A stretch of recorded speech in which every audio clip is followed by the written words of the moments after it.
que quando a gente foi fazer a turnê, a gente não se entendeu. Uns queriam que a gente mudasse toda a sonoridade do RPM. O Luiz e eu, a gente olhou e falou, não, cara, isso não vai rolar, não vai rolar, não vai rolar. Aí, bicho, aí vamos fazer a turnê, trocamos uma ideia, aí a gente não se entendeu mesmo, porque o Paulo queria uma coisa, o Luiz e eu queríamos outra. O Paulo queria mudar radicalmente, tocar um monte de músicas do trabalho novo e ensaiar. Se não me engano, ele queria ensaiar durante o mês de janeiro, direto, e eu não poderia. Tinha outros compromissos. Família fora de São Paulo. Não estava disposto. Nem o Luiz estava disposto também. E aí a gente rachou e ele foi para os Estados Unidos. Começou a trabalhar com o Boni.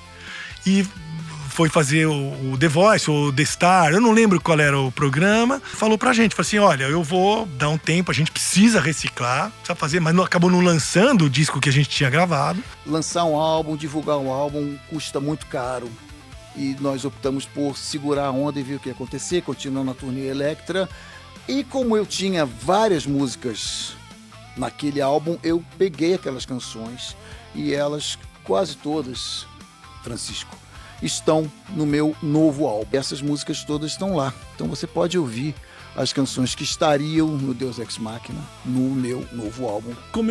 Aí vou pra Miami, encontrou com o Globo e aí que a coisa esfriou. A história é essa. Entender o fim do RPM em 2017 é montar um quebra-cabeça. Não foi uma única briga, não foi uma única decisão, e talvez nem tenha existido um único culpado. Há muito tempo, recebi um material que ajuda a iluminar uma parte dessa história. Uma troca de e-mails entre os integrantes do RPM, em 2015.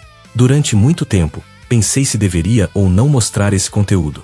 Porque não se trata apenas de expor mensagens de bastidor, mas de tentar entender melhor o momento delicado da banda. Depois de muito tempo, decidi compartilhar esse material aqui, com responsabilidade, para que possamos enxergar mais uma peça desse quebra-cabeça. E para que cada um de vocês tire suas próprias conclusões. Esse material também não está restrito a mim. Ele circula há algum tempo entre fãs do RPM. Muitos já têm acesso a esses e-mails, e alguns deles chegaram até mim justamente por meio desses fãs. O que temos aqui são mensagens internas, de bastidor, que ajudam a levantar uma pergunta importante. O que realmente acontecia dentro da banda em 2015? Mas antes de contar essa história, pedimos que deixe seu like, se inscreva no canal e ative o sininho. Assim você nos ajuda para que o YouTube continue exibindo os nossos vídeos, para que possamos continuar contando mais histórias do RPM e seus integrantes. A grande maioria dos usuários recorrentes do canal não são inscritos, por isso pedimos que nos ajude com sua inscrição. Também ativamos a opção Seja Membro para quem desejar colaborar e acessar material exclusivo do canal. A gente, obviamente, tem o maior prazer em tocar os antigos sucessos, mas precisa de novas canções para que a gente tenha motivação de ter, enfim, trabalhar com novas ideias, poder mudar o show e mostrar novas coisas, tanto do ponto de vista cênico quanto do ponto de vista musical. E a gente é motivado muito pela vontade de agregar novas canções tão boas quanto ou melhores do que aquelas. A gente está muito feliz com o último CD, que é o próximo, né? O Deus Ex Machina, que deve sair em abril, e aí vem um novo show. Então esse aqui, na verdade, é um dos últimos shows da turnê Elektra. Naquele momento, o RPM falava em novo show, turnê de 30 anos, músicas novas e um álbum que parecia quase pronto. Mas, por trás dos planos, os e-mails revelam outra coisa: diferenças de visão, desgaste interno, dúvidas sobre repertório e uma banda que talvez já não caminhasse no mesmo ritmo. E o ponto mais interessante é este: Paulo Ricardo, tantas vezes apontado como o centro dos conflitos do RPM, aparece aqui de outra forma. Nos e-mails, ele é quem tenta empurrar a banda para frente. Ele quer começar os ensaios logo, quer mudar o show, quer um som mais agressivo, mais eletrônico, mais direto. Quer privilegiar o novo CD. Quer um RPM renovado. A frase dele resume tudo. New show, new song, new RPM. Mas a pergunta é inevitável. Talvez os tempos de Paulo Ricardo já não fossem os tempos do grupo. E talvez algumas músicas que poderiam ter sido do novo álbum do RPM tenham seguido outro caminho, aparecendo depois no novo álbum de Paulo Ricardo. Este vídeo é sobre isso, sobre os e-mails que revelam o RPM antes da ruptura. Logo depois das férias, Paulo Ricardo dá o tom. Ele escreve: Queridos todos, Espero que todos tenham curtido as férias porque agora é hora de voltar ao batente. A frase já mostra urgência. Não era hora de esperar. O novo show precisava sair do papel. Paulo continua.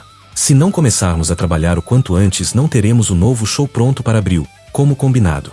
Devo lembrar que o William já fechou as datas no Rio e em São Paulo. No mesmo e-mail, ele propõe começar os ensaios rapidamente. Minha sugestão é tirarmos a semana de 23 para arrumar a casa, mas começar a ensaiar sem falta na segunda, dia 2 de março. E apresenta uma das ideias centrais daquele momento.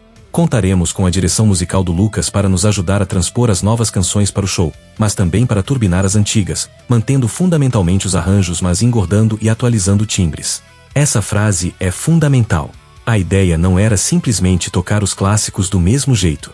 Paulo queria manter a estrutura das músicas antigas, mas atualizar o som, engordar os arranjos, modernizar os timbres, fazer com que o RPM soasse maior, mais atual, mais conectado ao novo disco. Lucas Silveira, vocalista da Fresno, aparece nesse contexto como diretor musical. A presença dele também indicava uma tentativa de aproximação com uma geração mais nova e uma sonoridade mais contemporânea. Paulo apresenta o conceito do repertório.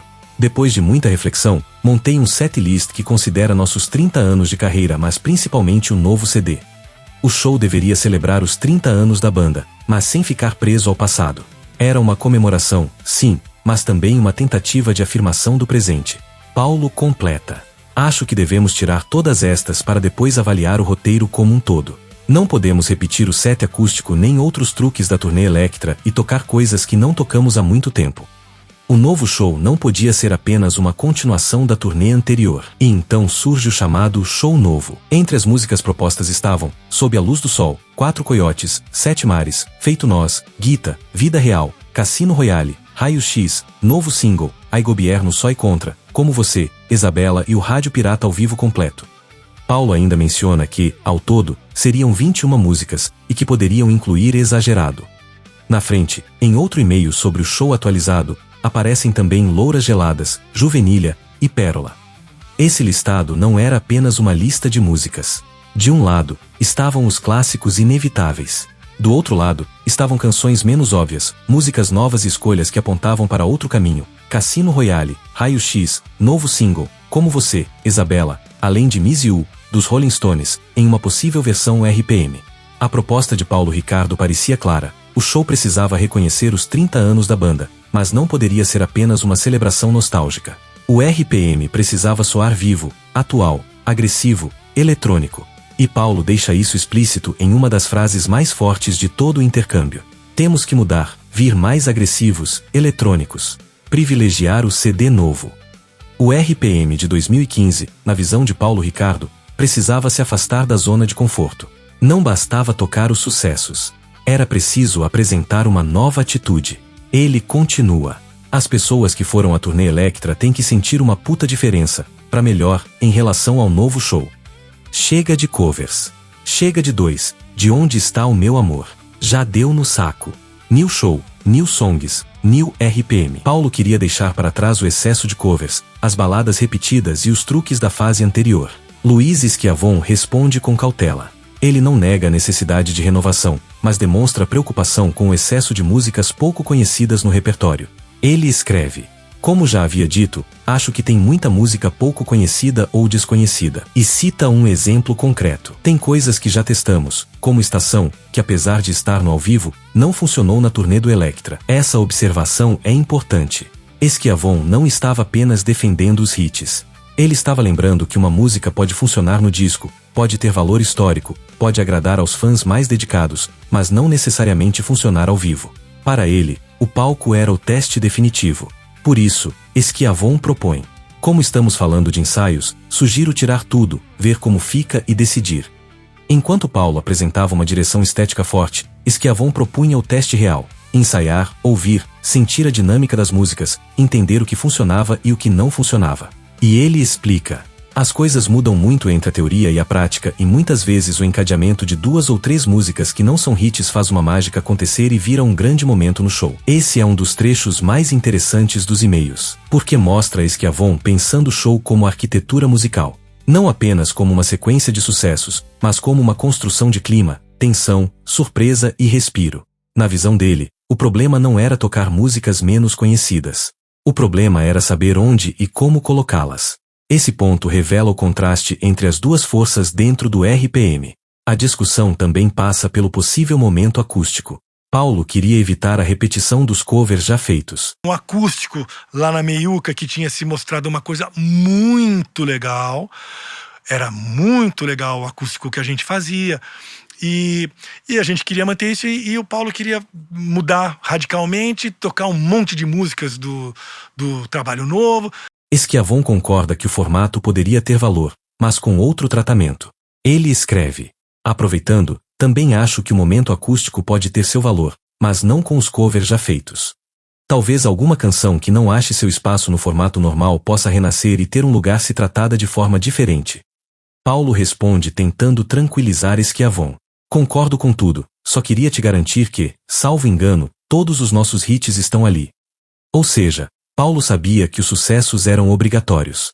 Ele não queria abandonar o repertório clássico, mas queria abrir espaço para algo além dele. Ele explica: minha preocupação é com o resto, fazer um rodízio de coisas lado B que os fãs mais hard amam, mas nunca tocamos. Mas os e-mails não falam apenas de repertório. Eles também mostram o clima interno da banda em detalhes aparentemente pequenos. Outro bloco da conversa gira em torno da ficha técnica e dos agradecimentos do material novo.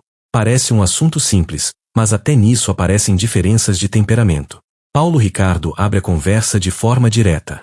Vamos adiantar ficha técnica, agradecimentos etc.